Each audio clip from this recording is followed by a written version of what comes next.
Hablemos de Salud es presentado por Aderama, la mayor asociación de residenciales del Uruguay.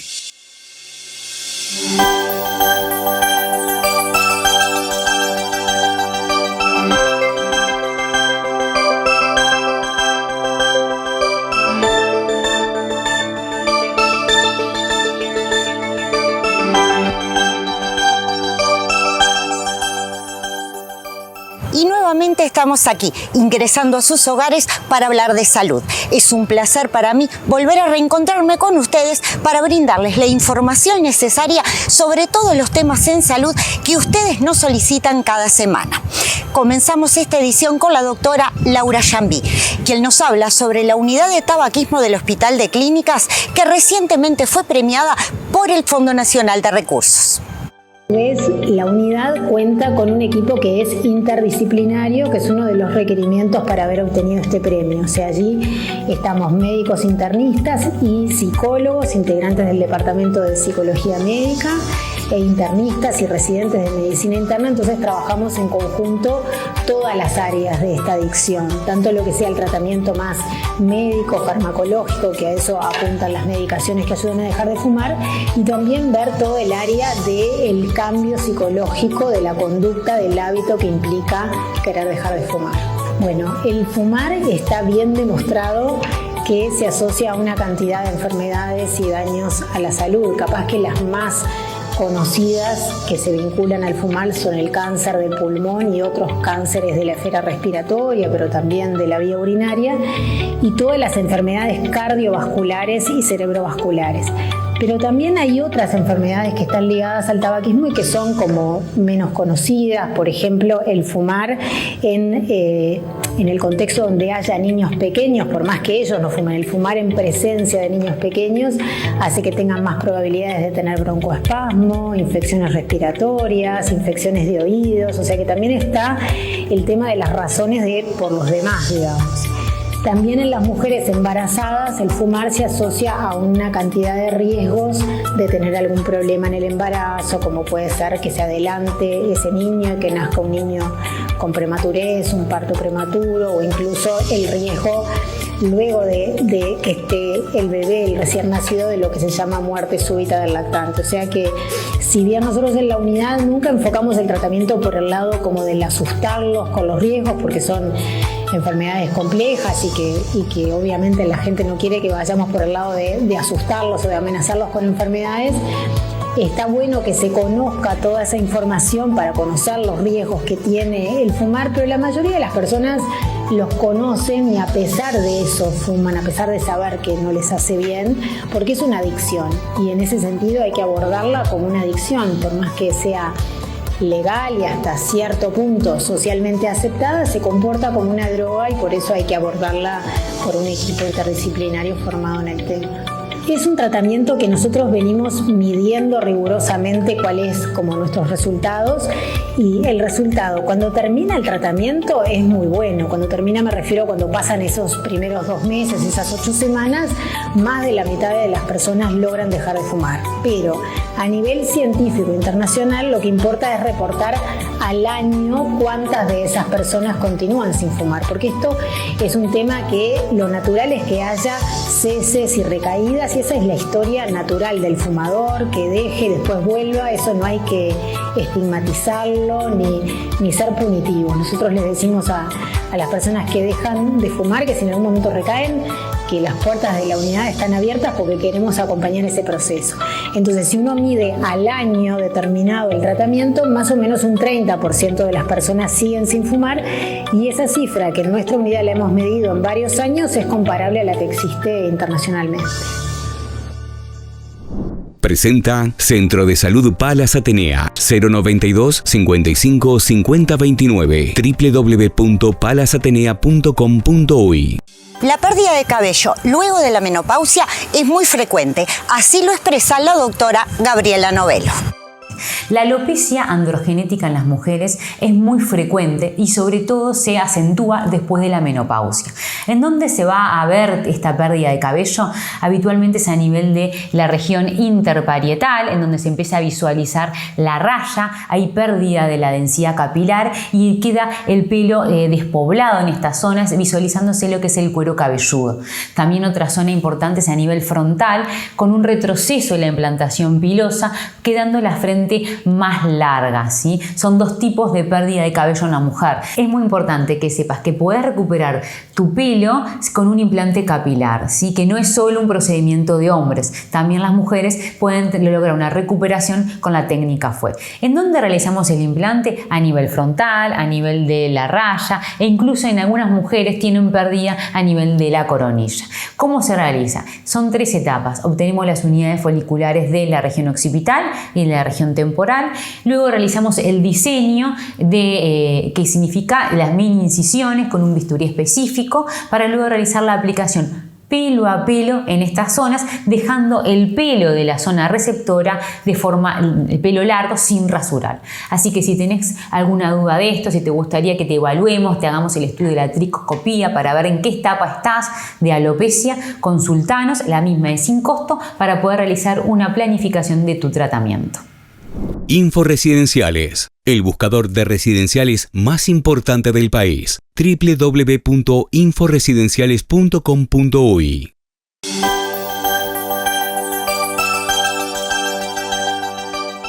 El humor vítreo es un gel transparente que ocupa el interior del ojo.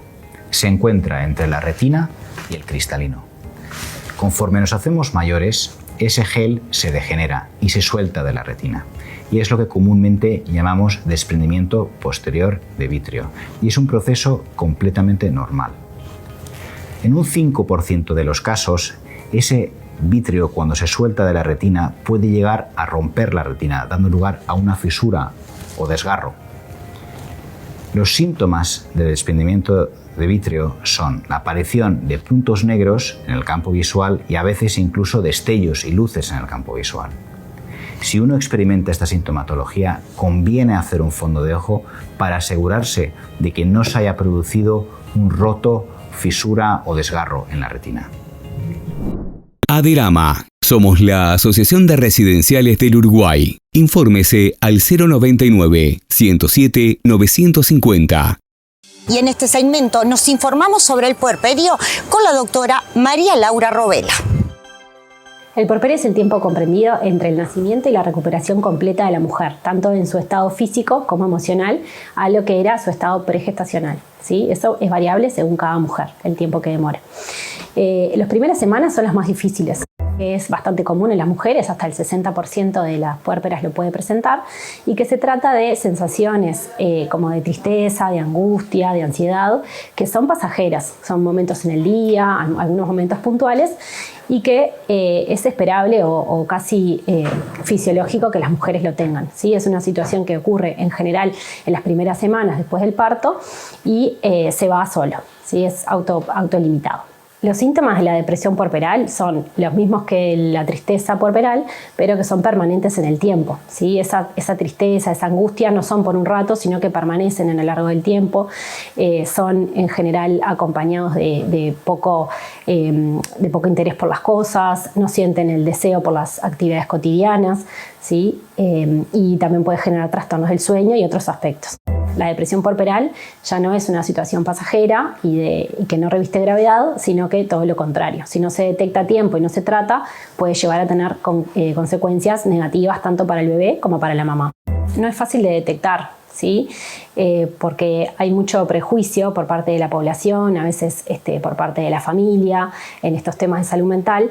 Entonces, hay una de las estrategias que tenemos en Blue Cross como equipo es una llamada que se hace entre el segundo y el tercer mes de vida del recién nacido, que es para aplicar una escala, un cuestionario, son unas preguntas, para ver si existe riesgo de tener depresión, ¿sí? ¿En qué consiste? Esta llamada es unas preguntas de ese aspecto y también algunas relacionadas a la lactancia y a otros aspectos de la maternidad.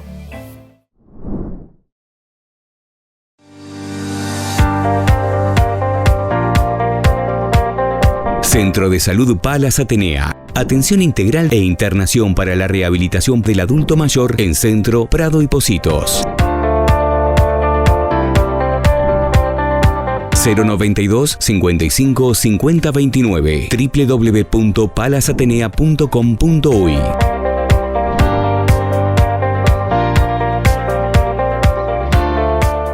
Aderama. Somos la Asociación de Residenciales del Uruguay. Brindamos asesoramiento legal a propietarios de residenciales, cursos de capacitación, talleres y seminarios gratuitos a cuidadores de residenciales asociados. Estamos junto a ustedes desde 1999. Infórmese al 099 107 950 www.aderama.org.uy. Cuando usted ingresa a Círculo Láser, ingresa al primer sanatorio de ojos de Uruguay, un centro de referencia en oftalmología para Latinoamérica, equipado con tecnología de avanzada y los más calificados profesionales de nuestro país, que le brindarán una atención con calidad certificada y le ayudarán a resolver sus problemas de visión, siempre con un plan al alcance de su mano. Nos vemos en Círculo Láser. Aderama. Somos la Asociación de Residenciales del Uruguay. Infórmese al 099 107 950. El doctor Juan Andrés Cabrera, especialista en tratamientos intervencionistas del dolor y asesor de nuestro programa, responde hoy a consultas puntuales que ustedes nos han hecho llegar. Cuando hablamos de un dolor de columna producido a partir de una cirugía de columna, o en aquellos pacientes oncológicos con un dolor neoplásico, así como también en pacientes que han tenido un ACV, tenemos que tener en cuenta que son situaciones que producen dolor que son muy difíciles de erradicar y aliviar. El primer abordaje de esta situación es la administración de medicamentos y la realización de fisioterapia. Cuando a través de estos métodos no se logra obtener el resultado, que es que el paciente logre calmar su dolor, tenemos el intervencionismo en dolor. Y es aquí que una de las técnicas muy importantes para lograr este objetivo es la utilización de la bomba de infusión intratecal. Para que ustedes entiendan, este dispositivo es muy similar a un marcapaso. Dentro de él contiene la medicación adecuada para cada patología y es colocado de forma mínimamente invasiva en la columna a través de un catéter muy pequeño, muy finito, sin corte, sin cirugía, en el lugar donde el paciente tiene el dolor, y de esa forma lo que hace es administrar pequeñas dosis de medicación para lograr quitarle el dolor a ese paciente y de esa forma que él mismo tenga una mejor calidad de vida. Es importante que tengan en cuenta que los pacientes que tienen este dolor por una patología severa e invalidante, que el intervencionismo en dolor con la aplicación de la bomba de infusión intratecal logra un alivio del dolor y erradicación del mismo de manera casi inmediata. Presenta Centro de Salud Palas Atenea, 092 55 50 29 www.palasatenea.com.uy. Y en este segmento destinado a nuestra salud bucal, la doctora Laura Sánchez nos habla sobre la inmediatez en los tratamientos odontológicos estéticos. Hoy por hoy la odontología nos demanda y el ritmo de vida gran inmediatez. ¿Qué quiere decir?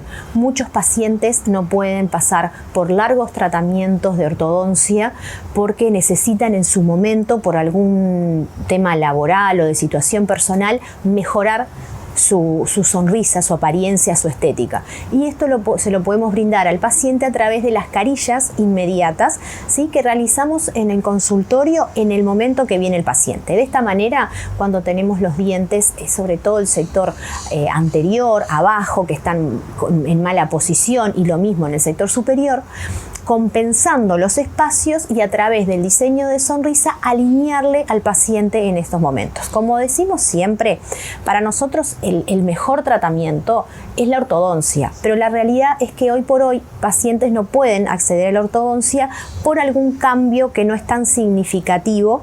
Entonces, a través de las carillas logramos brindarle al paciente la inmediatez estética que necesita. La mayoría de las veces con muy poquito logramos grandes cambios comentarios que realmente son maravillosos para el paciente, cómo lo vive, cómo lo siente, y le cambia hasta el porte de la manera de presentarse. Por eso es que se lo queríamos plantear como una solución de consultar, porque a veces por falta de información nos dejamos de realizar determinados tipos de tratamientos, cuando realmente el consultar y el pedir información y buscar alternativas es algo accesible para todos, y siempre buscamos algún plan del tratamiento que el paciente pueda acceder y que el paciente pueda conseguir realmente lo que está necesitando. Importante saber es que utilizando estas carillas que se realizan de manera inmediata en el consultorio son de un material de resina que se trabaja en el consultorio, pero es una resina con carga cerámica, con una nanotecnología que brinda unos acabados con un brillo excelente. Siempre recuerden que cada caso es particular, cada caso clínico es diferente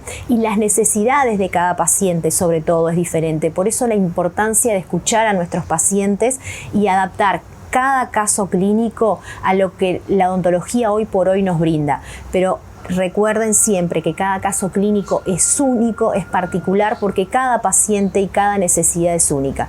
Como siempre, estamos para escucharlos y a las órdenes en lo que los podamos ayudar. Inforesidenciales, el buscador de residenciales más importante del país. www.inforesidenciales.com.uy. Y sobre cómo funciona nuestro sistema digestivo, nos informamos con la doctora Marisa Parrota. La microbiota es el conjunto de bacterias que residen en nuestro organismo y la mayor cantidad de ellas se encuentra en el intestino. A esto llamamos flora intestinal. El 70% de las células de nuestro sistema inmune también residen en nuestro intestino. Y hoy sabemos que existe una estrecha relación entre la flora intestinal y nuestro sistema inmune. Nuestro sistema inmune alcanza su perfecto desarrollo y maduración gracias a la flora intestinal. Por eso es tan importante que tengamos sana la flora intestinal de nuestro organismo. Otro punto importante es saber el enorme tamaño que tiene nuestro intestino delgado. Si lo estirásemos, vamos a ver que mide 6 metros de largo. A su vez, formado por pliegues circulares que están súper compactos para que puedan caber en nuestro abdomen. Si yo estirara toda esa superficie de absorción que tiene nuestro intestino, podría cubrir una cancha de tenis de aproximadamente 300 metros cuadrados. ¿Sabías que el protagonista de nuestro aparato digestivo no es el estómago, es el intestino delgado? El intestino delgado está formado por 3 partes: el duodeno, el yeyuno y el ilion. En cada una de estas porciones se absorben distintos tipos de alimentos. Por ejemplo, en el duodeno absorbemos hierro, calcio, magnesio. En el yeyuno absorbemos la vitamina C, el ácido fólico. En el ilion absorbemos las sales biliares, la vitamina B12. Por lo tanto, si hubiera una alteración de la absorción en algunos de estos tramos del intestino delgado, va a ser consecuente el déficit de alimentos que presente nuestro organismo. En el número 4, quiero contarte de una consulta muy frecuente. Son los ruidos intestinales. Los ruidos intestinales se generan por el paso del alimento o el líquido de una cavidad a otra. El estómago, cada tantos minutos, genera contracciones para vaciar el contenido gástrico. Ahora bien, ¿cuándo debo preocuparme? Cuando los ruidos intestinales se acompañan de otros síntomas, como por ejemplo, distensión abdominal, dolor, diarrea, náuseas o vómitos, o ir de cuerpo con sangre. Y por último, otra consulta es si existen las úlceras por estrés. Sí, existen. El estómago genera aproximadamente 2 litros de ácido por día. Es un ácido corrosivo. La pared gástrica está protegida de este ácido por una capa de moco que evita que la pared gástrica se erosione. En situaciones de estrés, uno libera mucho ácido y puede erosionar esta capa de moco. Otra causa de úlceras y de disminución del tamaño de esta capa de moco protectora es la ingesta de aspirina o ibuprofeno. Esto daña terriblemente las paredes de nuestro estómago, siendo la causa número 1 a nivel mundial de hemorragia digestiva el alto consumo de antiinflamatorios. Si presentás algunos de estos síntomas, no olvides de hacer la consulta con tu médico de cabecera o con tu gastroenterólogo. Cuando usted ingresa a Círculo Láser, ingresa al primer sanatorio de ojos de Uruguay, un centro de referencia en oftalmología para Latinoamérica, equipado con tecnología de avanzada y los más calificados profesionales de nuestro país, que le brindarán una atención con calidad certificada y le ayudarán a resolver sus problemas de visión, siempre con un plan al alcance de su mano. Nos vemos en Círculo Láser.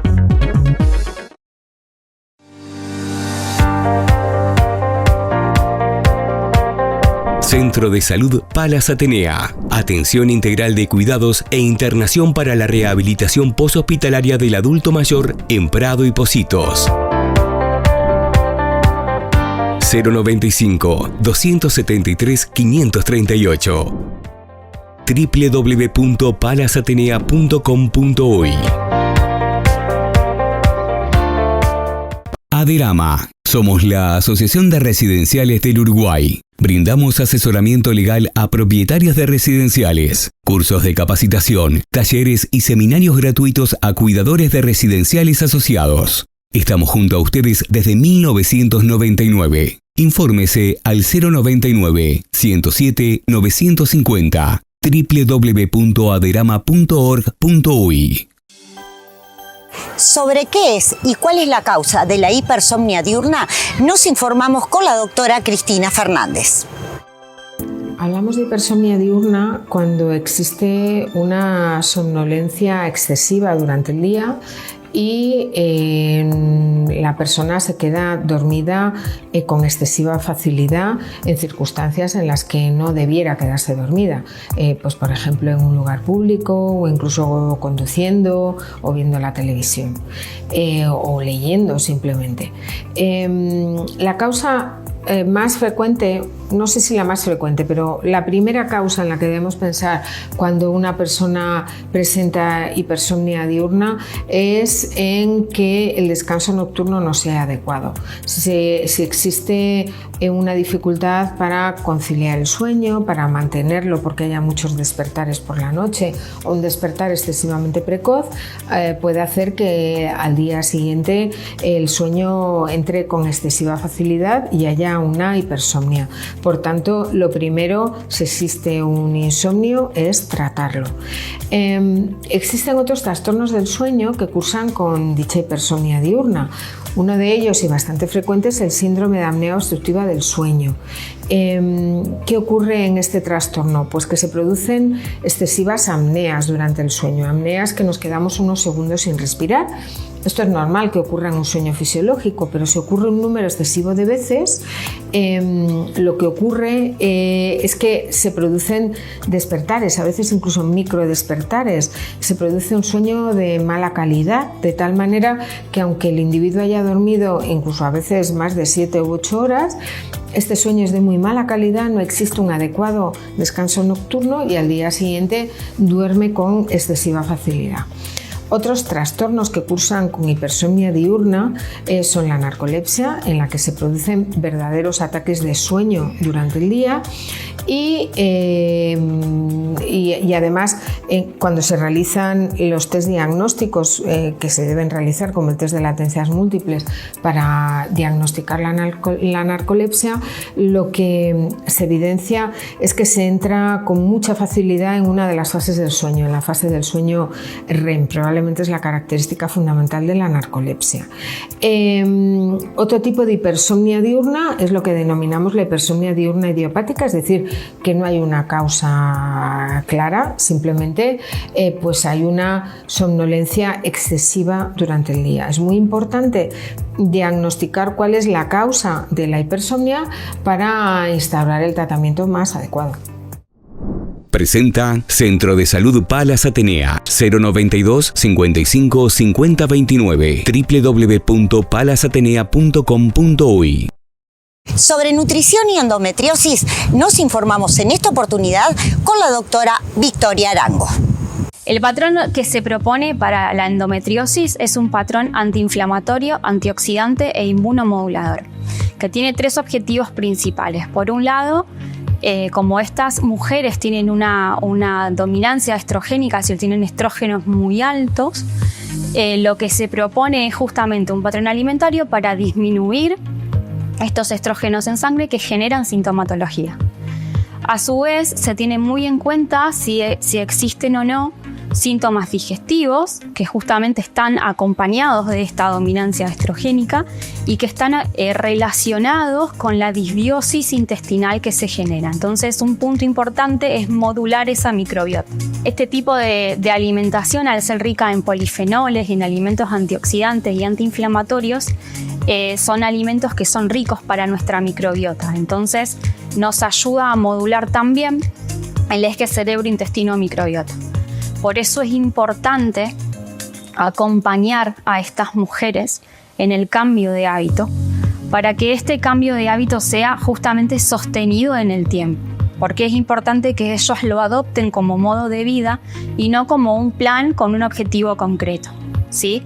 Es importante también, además de la alimentación, un buen descanso, un ejercicio pautado y programado y la gestión del estrés, que es el punto más difícil, digamos, que pueden tener estas pacientes al momento de llevar adelante este tipo de gestión, digamos, de modo de vida, ¿sí? Yo siempre cuando les pregunto a las pacientes cómo gestionás el estrés, no saben qué contestarme. Entonces, bueno, me parece que es un punto importante trabajarlo y acompañarlas en este proceso. Recordemos también que la endometriosis puede afectar la salud mental, puede afectarnos la calidad de vida de estas pacientes. Entonces, por eso contamos en la unidad con una psicóloga, que es un puntapié muy importante en el tratamiento y en el acompañamiento de estas pacientes. Aderama. Somos la Asociación de Residenciales del Uruguay. Infórmese al 099-107-950. Desde las instalaciones del Hospital de Clínicas, el profesor Federico Salle nos habla sobre la implantación de un estimulador eléctrico de la médula espinal para combatir el dolor. Por primera vez en el Uruguay realizamos el implante de un electrodo de estimulación eléctrica de la médula espinal a nivel cervical. Habían algunos casos básicamente en los últimos 3 o 4 años de estimuladores a nivel lumbar, pero esta es la primera vez que lo hacemos a nivel cervical, lo cual permite extender los diagnósticos y el número de pacientes que acceden a esta terapia. El caso del señor que se operó aquí, él había sufrido una lesión por amoladora que seccionó los nervios que iban a la mano y generó todo lo que se llama un dolor regional complejo, un dolor realmente muy severo, intratable a pesar de usar morfina, metadona, que es más potente que la morfina. Dolor imposible de soportar. Me golpeaba el aire cuando iba a la calle y me dolía. Y los dolores no me dejaban comer, estaba todo el día de mal humor, me acostaba. Me empezaba a doler, me acostaba. Hasta que di con la cabecita genia del señor Salle. A mí me cambió la vida. No siento nada. Por suerte pudimos acceder a esta terapia. El paciente se implantó el día martes y bueno, viene evolucionando muy bien en una fase de prueba ahora con un estimulador externo. Estas terapias no es que puedan hacerse en cualquier lugar, realmente se necesita contar con una unidad interdisciplinaria de dolor crónico. En nuestro hospital tenemos internistas de la Clínica Médica B, psicología médica, psiquiatría, anestesiología y fisiatría.